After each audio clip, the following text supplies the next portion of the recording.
The Prophet ﷺ made this dua. This is a dua I make. I want everyone who's sitting here, the brothers and sisters, the young and the old, to get something. I know that every one of you need something from Allah subhanahu wa ta'ala. I'm not smart enough to know what to say, but Allah is, and He knows. He may use me as an instrument. Allahumma inni a'udhuka min ilmin la yanfa'u. Oh Allah, I seek refuge with you from knowledge that doesn't benefit. And I pray that what we talk about the next few moments here is going to benefit every one of you. This is my sincere dua, that even the Shaykh, the Imam, my beloved brother Jibril, and all of you, I pray, even the cameraman who's frustrated right now, I pray that all of you will get something, inshallah. Martin Luther King Jr. once said, life's most persistent and urgent question is, what are you doing for others? I know what you've done for yourself. Some of you done pretty well for yourself. I was recently in a city called Flint, Michigan. And Flint, Michigan is one of the poorest cities in America. And the irony that although Flint, Michigan is one of the poorest cities in America, some of the richest Muslims live in Flint, Michigan. What will you do for others? I know what you're doing for yourself. You're fasting in the month of Ramadan. That's good. That's for you. Those you pray behind the Imam, Salatul Taraweeh, that's good. That's great for you. There is a man, a young man from Bosnia, a Muslim from Bosnia. He wanted to make pilgrimage to Mecca. And all he had was $200. You know what he did? He walked from Bosnia to Mecca. 3,600 miles to perform the pilgrimage.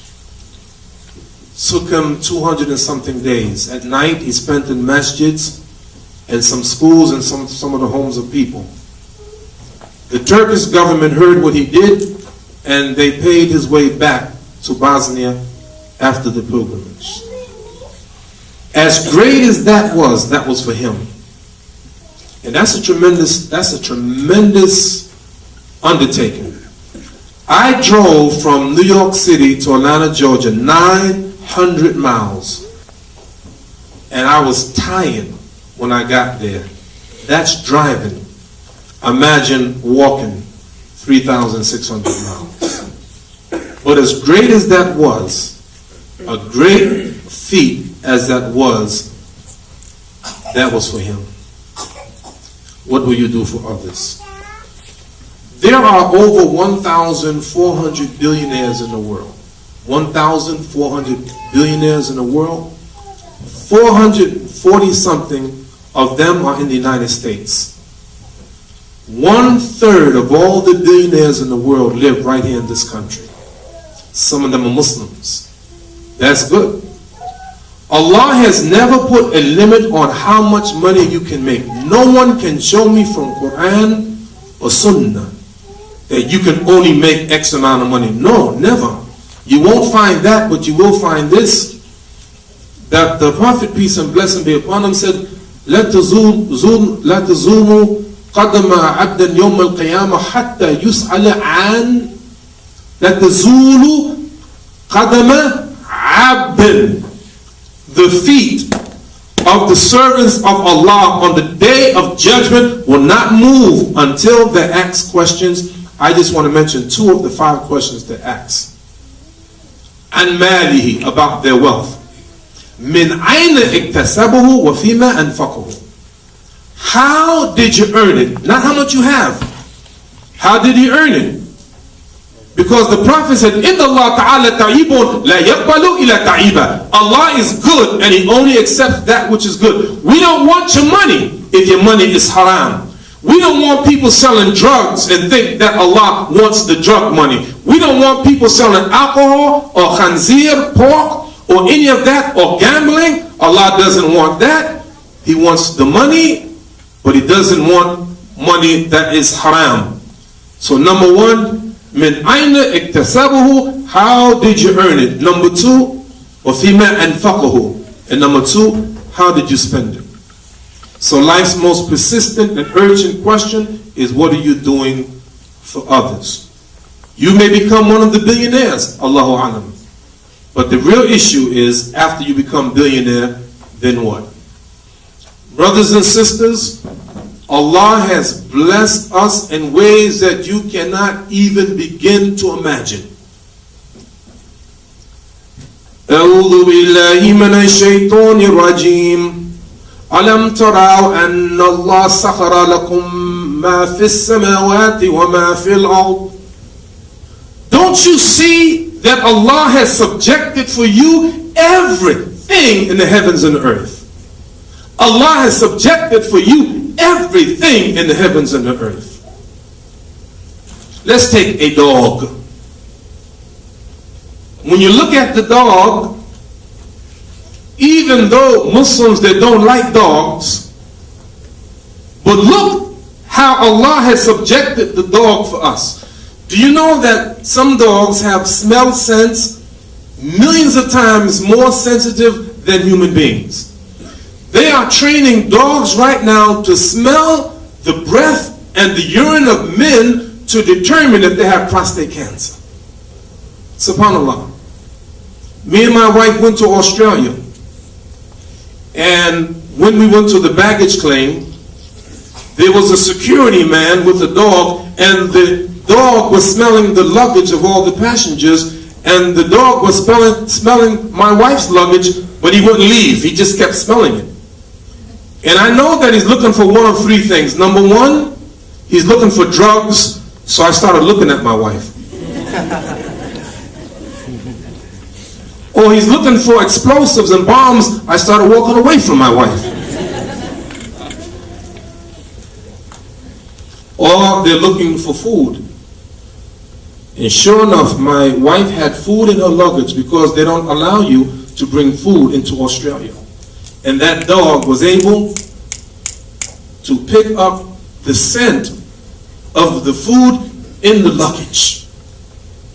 أَلَمْ تَرَوْا أَنَّ اللَّهَ سَخَرَ لَكُمْ مَا فِي السَّمَاوَاتِ وَمَا فِي الْأَرْضِ. Don't you see? Don't you see? If I would ask each one of you, why did Allah create you? Why did Allah create you? You and you and you. You and you and you and you. You would say, Imam, Allah created me. مَا خَلَقْتُ الْجِنَّ وَالْإِنسَ إِلَّا لِيَعْبُدُونَ. That God didn't create us except to worship Him. This is what you would say. True? Yes, this is true. I'll ask you another question. Tonight, when you break your fast and you eat your dinner, I want you to have a conversation with your food. I want you to talk to your food. For instance, how many of you like chicken? You like chicken? Imam, you like chicken? You don't like chicken. Imam don't like chicken. The lamb. You like lamb, okay. The next time you have chicken or lamb, I want you to ask chicken or the lamb, why did God create you? Why did God create you? That chicken or the lamb won't say what you said,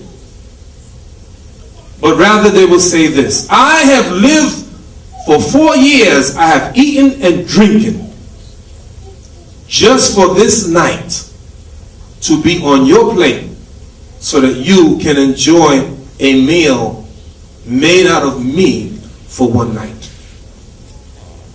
Will you talk to your? Will you talk to your? No? I feel bad. Imam, you going to talk to your lamb? I feel bad for it. Now, brothers and sisters, this is what Allah has done for us. What will we do for others? Alhamdulillah, the Muslim Ummah is growing. I was speaking to a brother today on the phone, and I told him that I was in Nashville, Tennessee. He said, "Oh, Imam, I was there. I was in Nashville, and there's a masjid there that has some theaters that they turned into a masjid." I said, "That's where I gave the Jummah khutbah today." He said, "What?" He was so excited about this masjid. While he was here, he said he brought his nephew to go to college here, and he stopped at the masjid for the Jummah prayer service. Look at how Allah has blessed us. The largest masjid in Patterson, New Jersey, called the Islamic Society of Passaic County, used to be a synagogue, now it's a masjid. In Atlanta, Georgia, a masjid was just built, Masjid Rahman, used to be a church. All over America, synagogues, churches, theaters closing down, masjids opening up. In Moscow, right now, they're building a masjid that would accommodate 60,000 worshippers on Yom al-Jum'ah. A man named Pat Buchanan wrote a book called Death of the West. He said, in Europe, churches are emptying out, masjids are being filled up. I got a call from a good friend of mine named Mujahid Fletcher. Mujahid Fletcher in Houston, Texas, is a Latino Muslim. Do you know the demographics of America is changing? In 1970, there were 6 million Latinos in America. 6 million. Now, there are 50 million. In projections, by 2050, there will be 138 million Latinos in America, 1/3 of the population.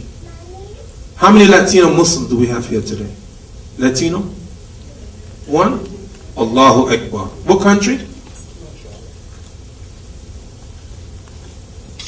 No?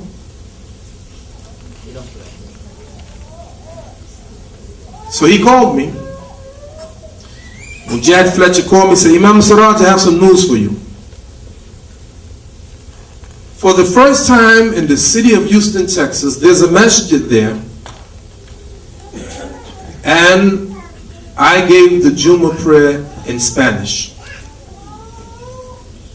And every month, I will give the Jummah khutbah in that masjid in Spanish. Islam is growing. The question is, what will we do for others? Now this comes to the major point that I wanted to make this afternoon, is that what kind of contributions do we have?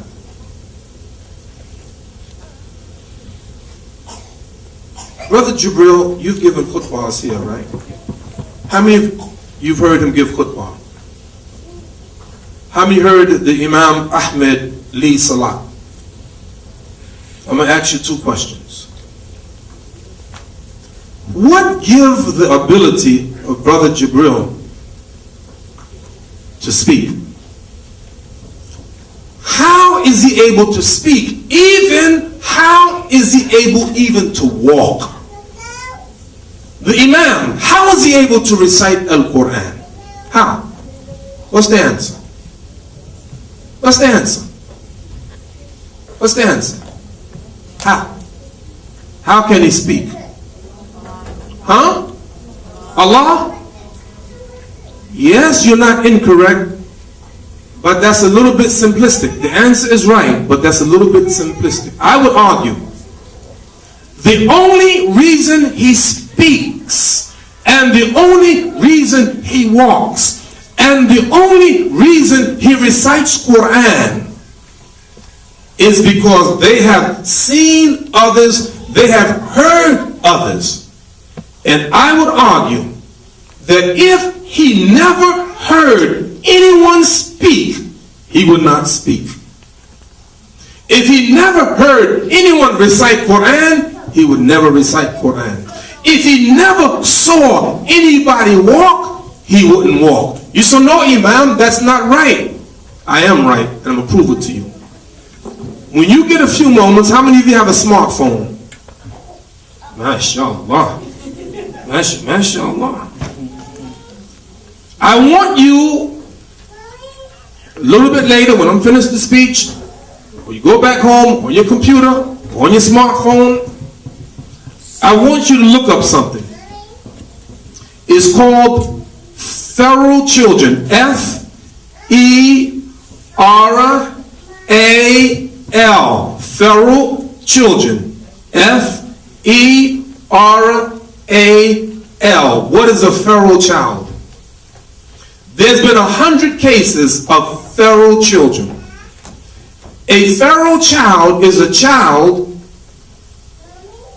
that's been neglected by its parents because of drug addiction, alcoholism, to such a degree that the child is abandoned and raised up by animals. There was a case of a wolf girl where a young baby girl was raised by wolves. And that young girl never spoke, ever. It howled just like a wolf. And the girl never stood up and walked. She crawled just like a wolf. Feral children who imitate the animals that raised them. Monkey children. All of them the same, because they have no one to emulate, no one to follow, no one to learn from. How you speak French and another one speaks German and another one speaks Urdu and another one speaks Arabic and another one speaks English. Why? You speak English because you hear English. You speak French because you hear French. You speak Arabic because you hear Arabic. You only speak what you hear, because by nature human beings are imitators. We imitate, and this is why the Prophet, peace and blessing be upon him, said, "Man tashabaha biqawmin fahuwa minhu." Whoever imitates a people are of them. Now let me tell you something that happened in New York City, and I doubt if it happens here in Nashville, Tennessee. Because Nashville, please don't get mad at me, Imam. Don't get mad at me, right? Nashville is a little bit behind New York. Imam is, he don't know, he's saying, he ain't making no commitment. New York was a little bit ahead of, come on, man. Keep you out of it. In New York City, you got young men wearing their pants almost fell down. Huh? Almost down. Down, like, you have that here? No way. No, for real? Imam, you have that? Allah Akbar. I get so mad when I see them. The next time I see a man with his pants half down, I'm going to take a stick. Yeah, I'm going to go after him. I'm going to take a stick and put it in the hand of the Imam, let the Imam go after him. Now, why they do that? You weren't born to do that. Who are they imitating? People they imitate, so they see other people do it, and they start doing the same thing. Because what? By nature, human beings are imitators. But you got to be careful whom you imitate. The best television commercial I ever saw. Now, I know none of you watch TV. I know that. None of you never watched TV ever in your life. I know that. But if you would have watched television, you would have seen what I consider the best commercial ever. Now, I like looking at commercials. I do. You learn a lot. Do you know the average child watches 30,000 television commercials a year? 30,000 television commercials a year. What do you think is the greatest commercial you've ever seen, even though you don't watch TV? What's the greatest commercial you've ever seen?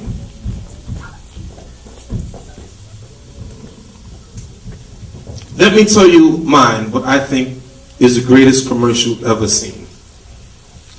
Sisters, I'm going to ask the brothers the question. If you think you know the answer, you could raise your hand too. If I would ask you, brothers, the greatest basketball player ever, who would you say? You guys don't even know that?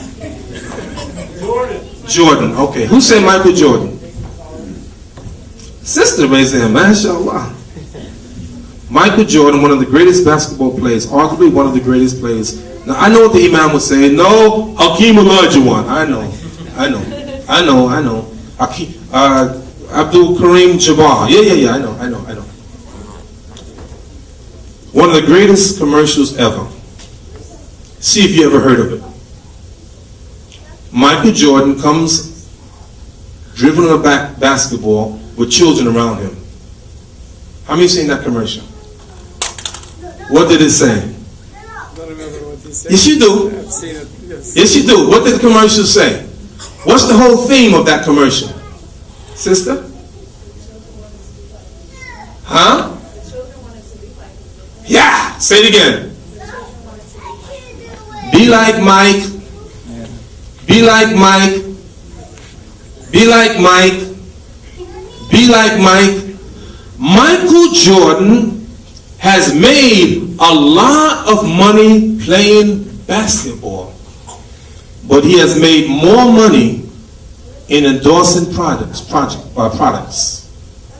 Why would they pay Michael Jordan millions of dollars, hundreds of millions of dollars, to endorse their product? They want to give him sadaqah?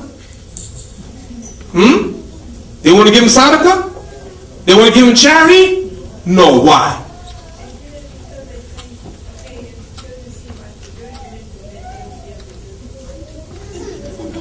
Allahu Akbar. They know the nature of human beings. And what is the nature of a human being? The nature of a human being is to imitate those whom they admire. So that if Michael Jordan eats Wheaties and we look at him eating Wheaties and we want to be like Mike, then what we're going to do, we're going to eat Wheaties. If Michael Jordan drinks Gatorade and we want to be like Mike and we thirsty, what we going to drink? Gatorade. Now I ask you a question. Sisters, excuse me a second. I want to see, that commercial came out years ago. Michael Jordan came out years ago. But what kind of underwear? Hanes. How you know? Yes. Some brothers wearing Hanes. You see my point? And they know that. And Allah knows it. This is why He gives us uswatan hasana. Muhammad sallallahu alaihi wasallam. So that we can imitate him. Who will you imitate? So brothers and sisters, in my conclusion, I want you to see, number one, that Allah has given you great gifts. I gave a speech and I was in Pittsburgh, Pennsylvania. And the place was packed. And everyone in the audience was looking at me and listening to my every word except one table. There was one table there that none of them looked at me. Yet they responded to everything that I said. And the reason that they didn't look at me, because they were deaf. They were looking at the interpreter, who was translating my speech into sign language, so that they were looking at the interpreter, interpreting what I was saying. They couldn't hear. But Allah blessed them to hear. We are so blessed as human beings. We are. If you think of all of the creations that we have, the smartphones that we have, the iPods and the iPods and the iPads and the iPhones, and you think about it. And I remember, if you ever get fixated on these things that man has made, remember what Allah said in Quran, وَاللَّهُ خَلَقَكُمْ وَمَا تَعْمَلُونَ. Allah created you and what you make. So we give praise to Allah subhanahu wa ta'ala. So I'm going to close now and ask this question. Some of you sitting here don't have much money. I know that. I'm not unaware of that. I understand that. But I want everyone here tonight to donate something to the masjid. Everyone, even if it's $1. I want you to say, you know what? I want to do something for Allah subhanahu wa ta'ala. I close with this. The Prophet, peace and blessing be upon him, said, Antum shuhada Allah fil ard. You are Allah's witnesses on earth. I like to bring before us two witnesses. Can I bring two witnesses before us? One of them, his name is Ibn Abbas radiallahu anhuma. I like to bring him as a witness. And I want to hear something from him, and this is what he said. كان رسول الله صلى الله عليه وسلم أجود الناس. That the messenger of Allah was the most generous of people. I like to bring a second witness. His name is Jabir radiallahu anhu. And this is what Jabir said. ما سئل رسول الله صلى الله عليه وسلم شيئا قط فقال لا. Never, ever, ever was the Prophet asked something and he said no. He never said no. And whatever you ask, he gives, and he gives, and he gives, and he gives, and he gives, and he gives, and he never says no. So tonight, I'm going to do something different. I don't want the riches of you tonight. I want someone who's struggling, don't have a lot of money. I want you to raise your hand and tell me what you're going to donate to the masjid. I ain't talking about a rich one. I'm not talking like brothers like Jibril with all that money. I'm not talking about people like him or the Imam. Now, Imam in our city, all the Imams are poor. I'm broke. I don't... Include them. Nashville too? Yeah. Mashallah. I want someone who's struggling to say, Imam, I ain't got a lot of money, but I'm going to donate this to the masjid. Anyone, somebody raise your hand. I want you to be the first one. The first one is blessed.